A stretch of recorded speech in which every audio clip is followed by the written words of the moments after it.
आपको हमको समझाने के लिए कि भगवत भक्ति कैसे करना चाहिए और अपने परिवार में कैसे मेल प्रेम से रहना चाहिए। किसी का हिस्सेदारी नहीं खाओ, किसी का हिस्सा का नहीं खाओ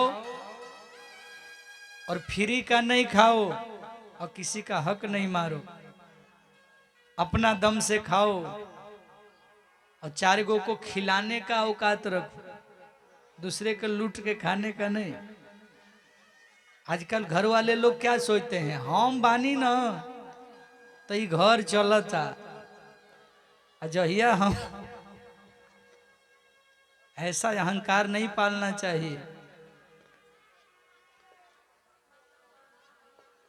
आप चल जाइएगा फिर भी व्यवस्था चलते रहेगा, कोई न कोई करने वाला आएगा।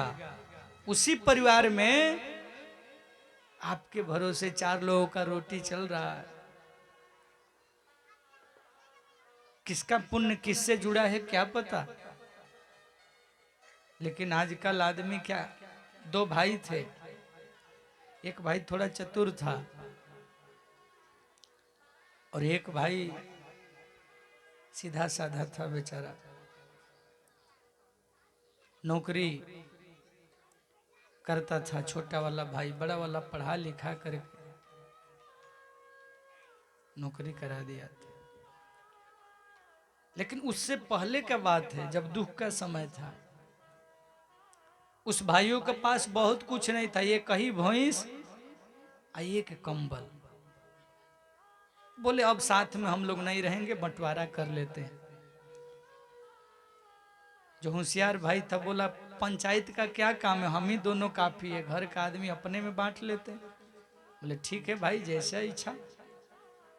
होशियार का भाई ने कहा तो ठीक है, भैंस का आधा आधा कर लेते हैं, भैंस का आधा हिस्सा तुम्हारा और पीछे वाला हमारा।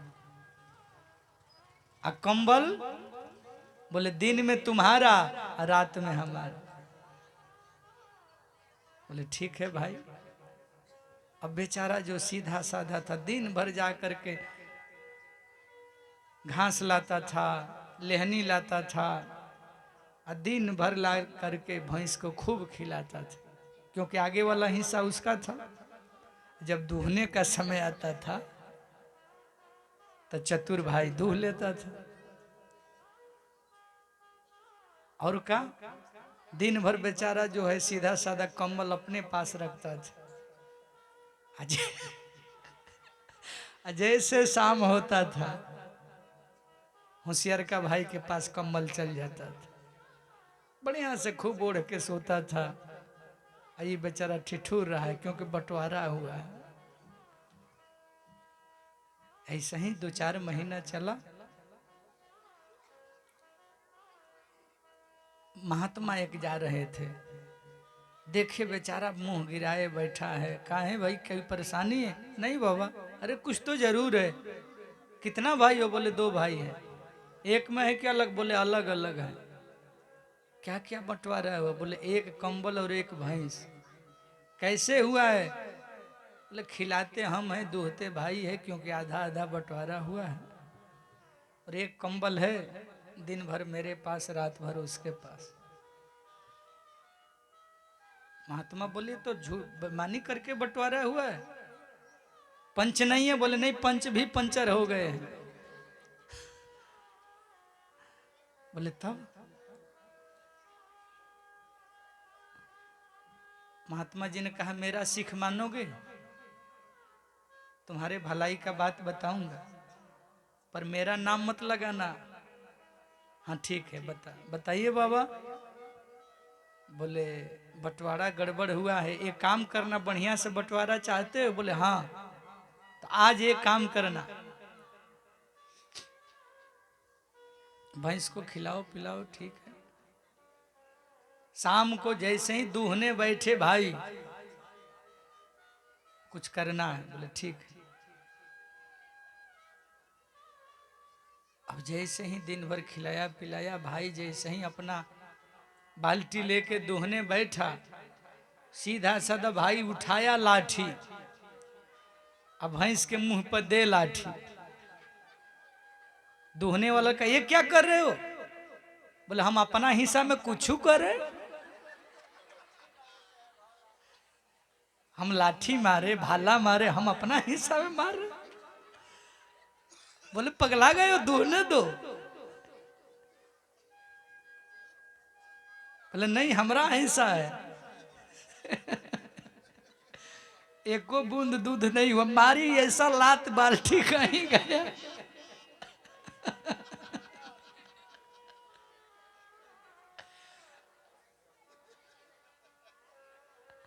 उसके बाद गुरुजी ने कहा अब जैसे रात होगा एक काम करना, दिन भर एगो नाद में पूरा कमल को फुला देना।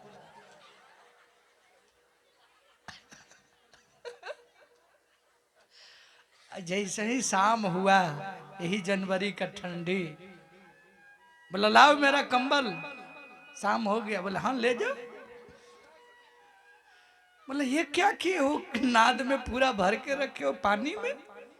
बोले दिन में हमरा है, हम चाहे फुलाए चाहे सूखा रखे चाहे गीला रखे, तुम अपना रात वाला जानो। तब समझ में आ गया, बोला कि गलती हुआ है, कल से बड़ा आधा आधा भैंस का दूध भी रहेगा, दोनों भाई साथ में ओढ़ के सोएंगे। बोल कृष्ण कन्हैया।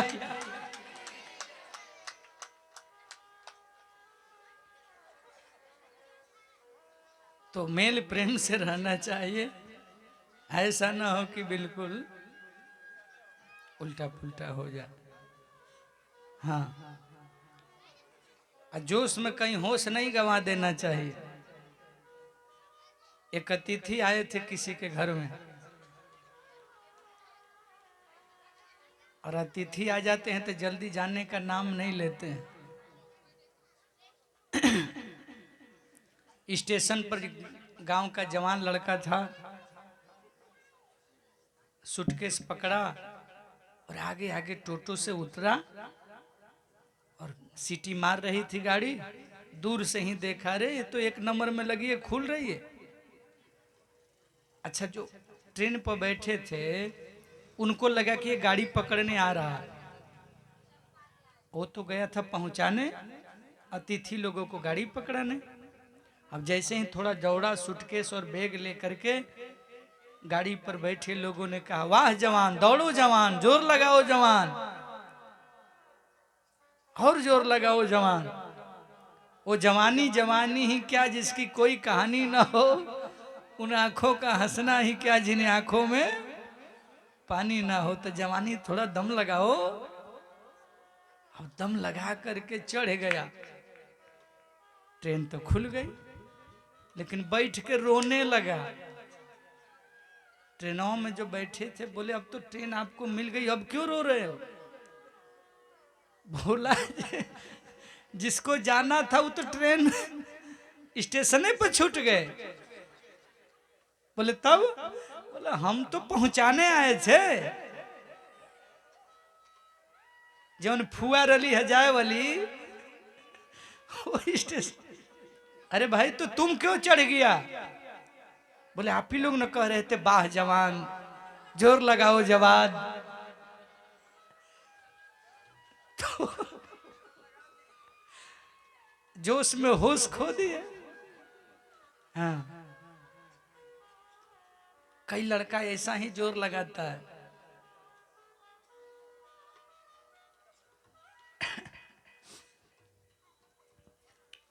ऐसा ना हो। बोलिए गौरी शंकर भगवान की।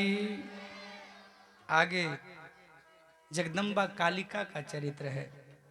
सौनक जी कहने लगे, हे सूत जी महाराज, आपने हमको श्री व्यास जी का श्रेष्ठ जन्म की कथा सुनाया, अब आप हमें भगवती जगदम्बा का चरित्र सुनाकर कृतार्थ करें। सूत जी कहने लगे, आप धन्य हैं जो आपकी रुचि श्री देवी के चरित्र का श्रवण हितार्थ प्रेरित हुई है। हे मुनिवर जी, न भुजंती महादेवी करुणारस सागराम, अंधकूपे पतनयेते घोरे संसार रूपिणी। इस संसार सागर में जो करुणामयी महादेवी को नहीं भजते हैं वो संसार रूपी अंधकार कूप में पड़े रहते हैं। इस संबंध में मैं आपको सूरध और मेधा का श्रवण कराता। जो दुर्गा सप्तशती में विस्तार से माता भगवती का, माता पार्वती जी का 9 रूपों का बड़ा सुंदर चर्चा और विस्तार से वर्णन है, वही कथा यहाँ संक्षेप में शिव पुराण में व्यास जी महाराज ने रचा है।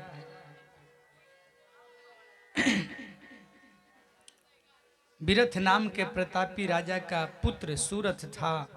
वह दानी, दयालु और दुर्गा का भक्त था। एक समय उसके राज्य पर दूसरे राजाओं ने मिलकर आक्रमण कर दिया। भयंकर घमासान युद्ध हुआ। अंत में राजा की हार हुई। उसकी राजधानी कोल्हापुर पर अधिकार कर लिया। मंत्रियों ने भी द्वेष मानकर सारा धन छीन लिया। राजा असहाय होकर घोड़े पर चढ़कर जंगल में चला गया। घने जंगल में एक आश्रम दिखाई दिया। वहां पर महात्मा ने राजा को भोजन कराकर सत्कार किया। तदंतर राजा अपने राज्य के छीन जाने के दुख से दुखी होकर अनेक प्रकार से विचार करने लगे। उसी आश्रम में उसका परिचय समाधि नामक वैश्य से हुआ। समाधि वैश्य राजा से कहने लगा, मेरी स्त्री पुत्रों ने मेरा धन हरण कर मुझे घर से निकाल दिया है। राजा कहने लगे, जिन्होंने तुझे धन छीनकर घर से निकाल दिया है फिर उनका चिंतन क्यों करते हो? राजा से कहने लगा, वैश्य मेरा धन लेकर दुत्कारा है। पत्नी